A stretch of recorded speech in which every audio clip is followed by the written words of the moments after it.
That's how it really is supposed to be, I think. I don't think...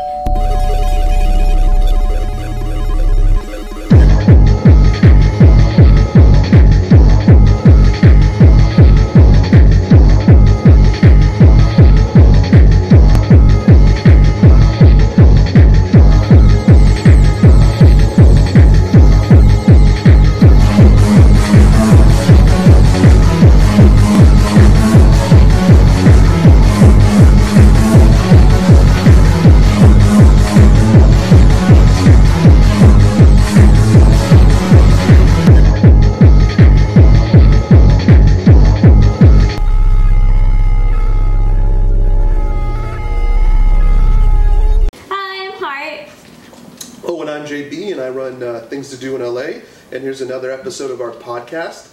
So why don't we start off, why don't we go right into movie time? Movie time. Movie time. Wait, which hand is it? I'm sorry. Whatever hand you want. This is popcorn. I eat it with my right sorry. hand. So what's this one? Yeah. It's movie time. Movie time. Popcorn and the movie time. I don't know. So first, we're going to discuss Superman. We just watched the trailer. Superman Man of Steel is coming out, and I think it's gonna be terrible. Did you just yawn at it? Yeah. I did. I think it's gonna be okay. I think it's gonna be okay, and that's just saying.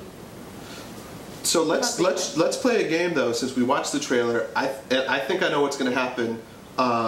So we're going to play what's going to happen in Superman Man of Steel just by watching the trailer. I know a little bit more because I keep up with the net. So here's what I think. Just make up in your mind what's going to happen, and don't just come up with your own. Okay. So Superman, it's going to be the life of Superman. He's going to be a little boy. His dad's going to kick the bucket. He's going to save kids like the TV show. And then he's going to go around the earth and be a dirty hippie for a while. Then he's going to show up in Metropolis one day, and the American government's going to be like, oh, who's this guy who just saved everyone? I don't know. I think it's going to be more like, like the townspeople get freaked out because he saved everybody, but everybody's going to think it was his fault, because he's so weird. Yeah, no, I agree that's going to happen. And I feel like his father's going to be like, you have to disappear, and they pretend he's just dead. And then, he ends up being a dirty hippie, and he ends up at Metropolis. His parents are going to tell him to be dead. Yeah. So how do you think he's going to meet Lois Lane as a dirty hippie instead of a journalist?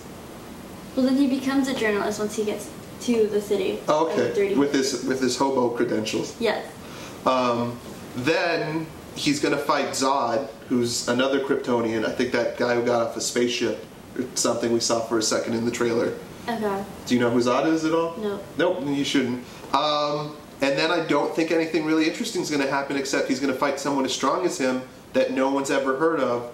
And yeah, I want him to fight a giant robot. He's just going to be the Silver Surfer from Fantastic Four. You're just making that up now. What was now here's some interesting things. Did you know Jimmy Olsen? Do you know who that is from Superman at all? Or did you watch? Just say no. I've never followed the Superman thing because I always thought it was retarded that he was allergic to kryptonite, and that was the only thing that made him weak.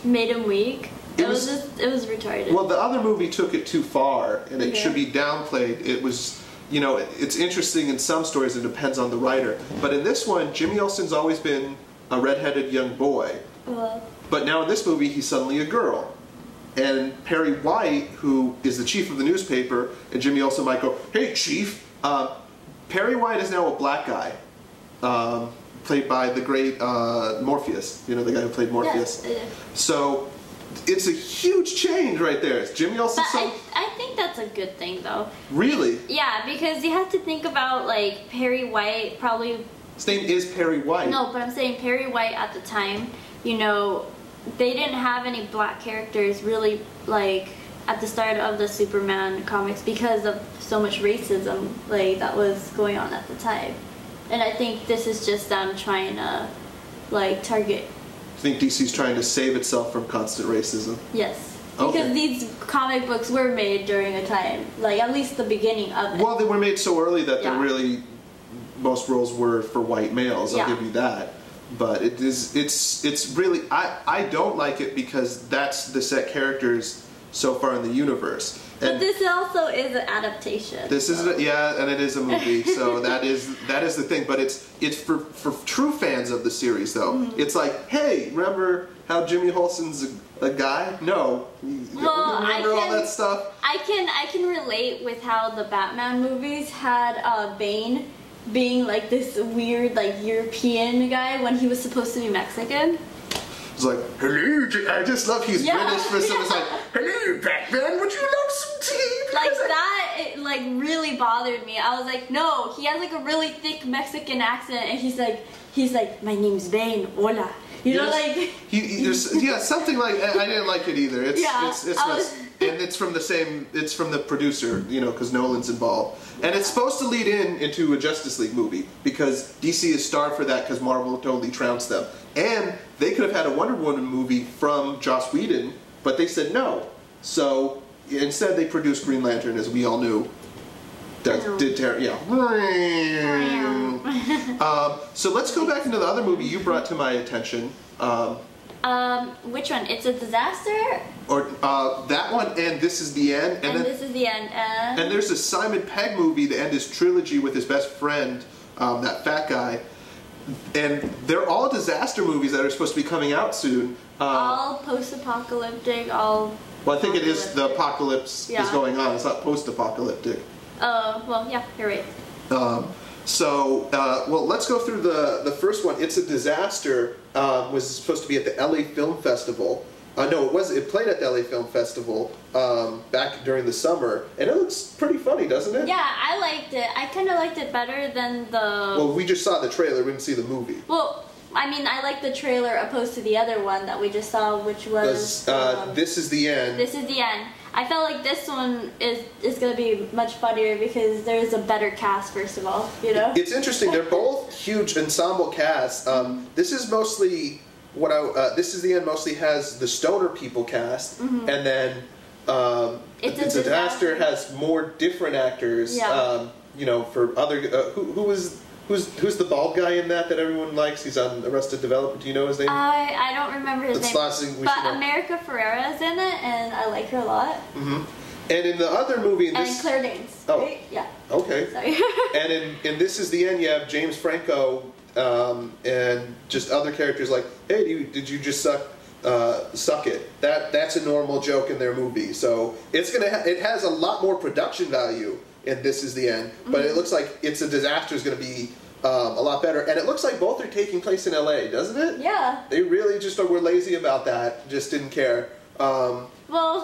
Was it? I like that because I can relate. Yeah, because we live in LA, which is nice, but still, it's just weird. And then you have the Simon Pegg movie with Nick Frost, that's his name, and they're gonna team up for another. It's their end of the movie. It's the end of the world, and I think they're nerds also. So that's gonna be good too. But for some reason, everyone's doing a disaster movie. You know? I kind of like that. You like that everyone's doing that. Well, they are. I guess they already did it. They're just being released now. It's a Disaster is coming out in April here for wider audiences, maybe video on demand. This Is the End comes out this summer, and then the Simon Pegg thing might be coming out. His last might be coming out this summer, but you know, it all depends. Okay, so I guess we're done with movie time. Let's go. Let's do video games. Oh, cut. Is that how we? Cut. Do do do. Do do do. Game time. Let's go over. There was a controversy, or a so-called controversy. I was waiting to tell you about. So you want to play God of War, right? I love the God of War series. So what happened is there was a trophy, and it was simply titled "Bros Before Hoes." Hey. What? You can't say that sort of thing. Are you serious, or are you just? No, I'm serious. That's sexist. Okay, because that's what happened in the God of War game. Do you really care that it said that? No, not really. Okay. So that was the controversy. So I don't really care. But as a woman, because that was the big issue. I'm not a feminist. I'm a humanist. So oh wow, that sounded so bad. Okay. I don't care. But so all of you feminists out there can be flipping me off right now. But don't you feel that that God of War is completely sexist from the get-go? I mean, he basically, I mean, it's designed for like little teenage boys, basically, and he goes on and he kills I mean, if you really look into it, okay, yeah, it is. But does it really bother me? No, it doesn't, because I love the game, and I love seeing all the guts flying and like blood everywhere. But I don't really think it's focused on like, oh, let's have a male agenda and be sexist. I don't think it's like that at all. I don't think they care really. I think the Bros Before it was just a joke. Now it's called Bros Before Foes. Instead of that. I didn't really care. What happens is when you kill a female fury, like a demon who can fly, you get that achievement the first time you kill one. And so you don't care at all. It doesn't matter. Just because Sony was like, some people complained and then Sony changed it immediately, like day one patch. Do you think it was too much? I don't know. I mean, I really don't care. So it's just your basis.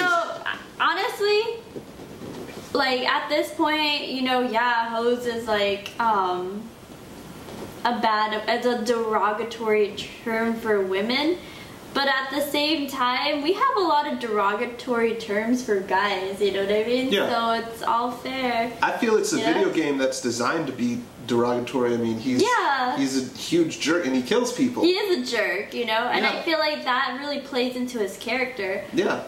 But I think Sony just jumped the gun. It's like, we don't want a lawsuit, or we're afraid. Well, if you want to be politically correct and... But the game is not politically correct, though. Completely. I know, it's just not. You rip out people's heads, and then there's a sex mini-game, right? Yeah, there's like sex mini-games, and the women are very like oh, yes, exactly. And then like they're in these skimpy outfits. It's like, what can I say? Like...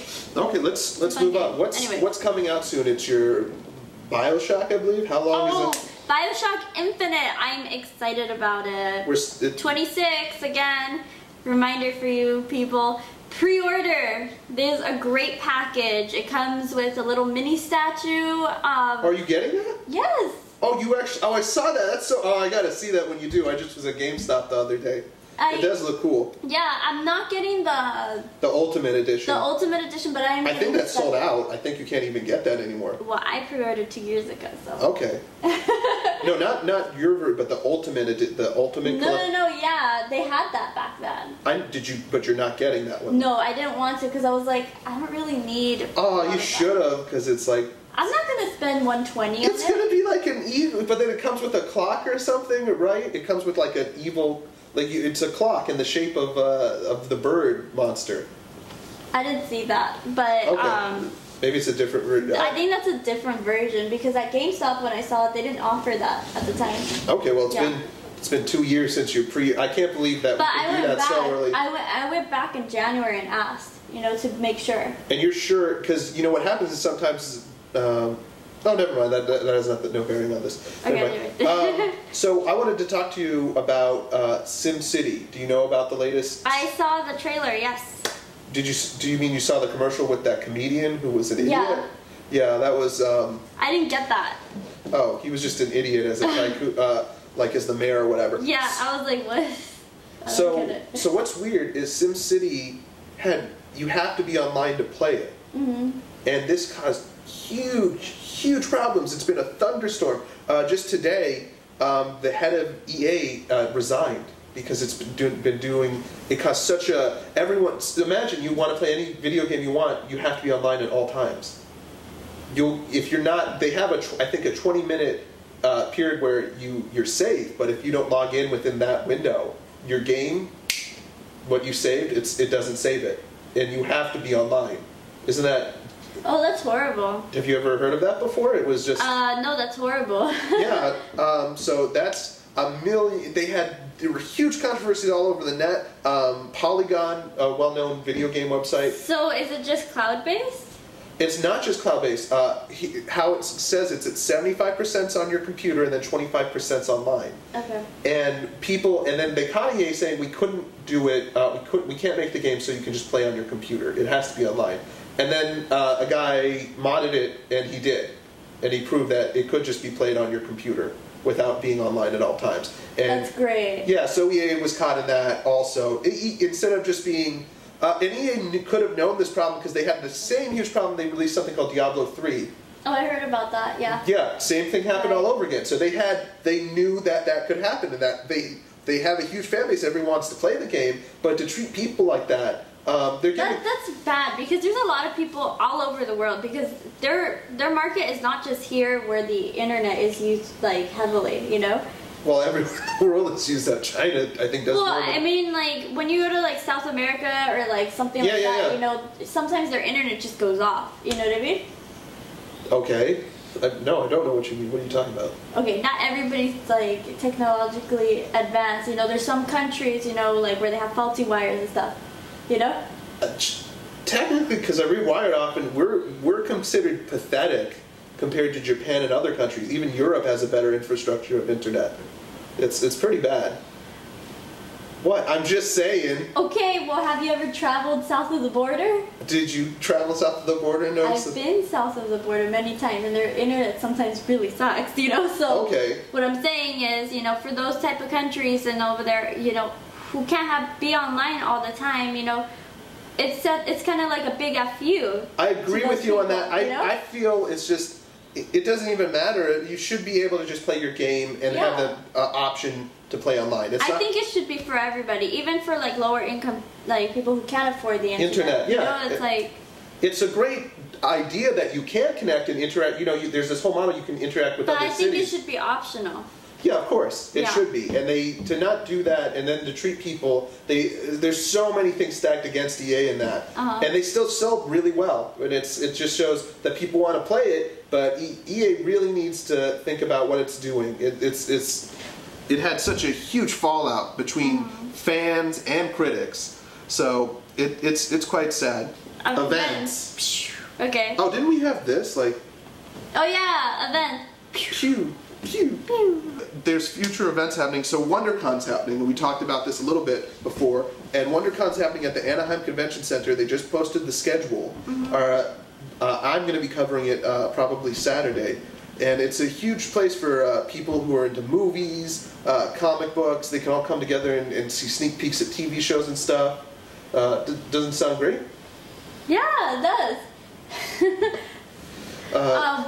What kind of TV shows are they going to be having there? Oh, it's really funny. They're going to show Hannibal, you know, which is that NBC show based on Hannibal. And that'll probably be the only time you can see it, because I know it's going to be canceled right away. It's that sounds pretty bad. It's based on Hannibal. So are there going to be a bunch of pilots there as well? I don't think they probably have some other showings, but that was the one that stood out to me because I hated that show already. Sadly, Morpheus is in that show. Again, he's both in Superman and in Hannibal. He's just... Yeah. Well, you know Morpheus, though. Yeah, I do. I like him. But they're going to have, you know, cosplay and all that other events. It's growing pretty big. It's like getting to, I'd say, Comic-Con size. Slowly but surely it is. And they're going to show previews of DC Nation. Capcom's going to be there. You know, just a mix of video games. So, like, all this entertainment just right there. It's much better. I just went to the San Fernando Con, Natalie. Did I tell you about that? Yes, we talked about it last week. How was it? It was not good. It was really just to buy things. It was a merch fest. It's like they did Boring. Yeah, there was comic books and little else. Like, I understand it's a comic book convention, but have some events for people to enjoy themselves at, or have a guest speaker come up. They had this. It was $5 to enter, but all you got was the ability to buy comics. You know, like, hey, maybe have some entertainment. Like, hey, I could have gone to, you know, Ventura Boulevard and bought comics there. Yeah, really. I mean, they had some sales, but it wasn't. I met only a few people cosplayed, and I understand it's the first event, but basically, it's like, what did you do with that money? The event hall couldn't have cost that much. It wasn't that big, and it was a Sunday, and it was for one day. It was a couple of hours. I don't know what it really, you know, what that $5 went to, other than, you know, some people rented a hall. Probably just to rent the hall. And then, but I think they had more than enough after 100 people or something showed up. It can't be that much. I just don't think it can. So I can't recommend it again. But WonderCon, you get free stuff, you get posters. Sounds fun. There's cosplayers, a lot more group activities. You know, that's why I say WonderCon. But do you know what else is coming out, Natalie? What? This summer. It's a horror campout. Yay! Did I tell you about this before? No, but that sounds fun. The Great Horror Campout, do you know who's making it? No. It's, remember, what was the best thing we did for Halloween? Oh, yay! The Haunted Hayride. Yeah, LA Haunted Hayride. So I love you guys. The same people Oh, awesome. are doing a Great Horror Campout, and what they're doing is you get a tent, and they've rented the LA Historic Park, and you're in a tent, and as soon as you leave that tent, monsters can get you. It's like a horror movie, exactly like it. Isn't that great? So it's up to 4 people in a tent. They give you the tent and then the supplies, and then just as soon as you walk out into, I think it's called the scare zone or something. Their scare zone, monsters will just come out at the woods from you. And it's from 8 p.m. to 8 a.m. Doesn't that sound? That sounds so much fun. Yeah. Is it an actual sleep out type? Yeah. Oh, okay. You have to bring. I think they provided like everything for you. Maybe you have to bring some tent stuff. You know, it's all on the website. I already posted on it, but. It's and then they have a movie zone, and you can make s'mores also, so that you don't get scared. But, that's fun. But there's going to be a bunch of tents. It's basically they made a horror movie real. Isn't that crazy? That's so much fun. Yeah. I want to do that. That sounds like such a fun day. Okay. It's actually remember it starts exactly at night, so it's 8 p.m. to 8. And then I think you get a morning brunch also or something. That's great. So it's 2 days in a row. Tickets are it's $150 I think right now. So it is pricey. But if you get I would get tickets early. Here's the other thing, because it's only 4 people per cabin. So if you want a group, you have to get in that group, or they'll just assign you. Okay, but so there's going to be more stuff revealed. But the same people gave us the Haunted Hayride, and we loved that. That was like one of our top. That was one of the best things. That was the greatest thing ever. Okay. Sorry, that was so much fun. Okay. Well, everyone, goodbye. Good scares. We'll get back to you on WonderCon and Horror Campout and everything else. Okay. Adios. Peace.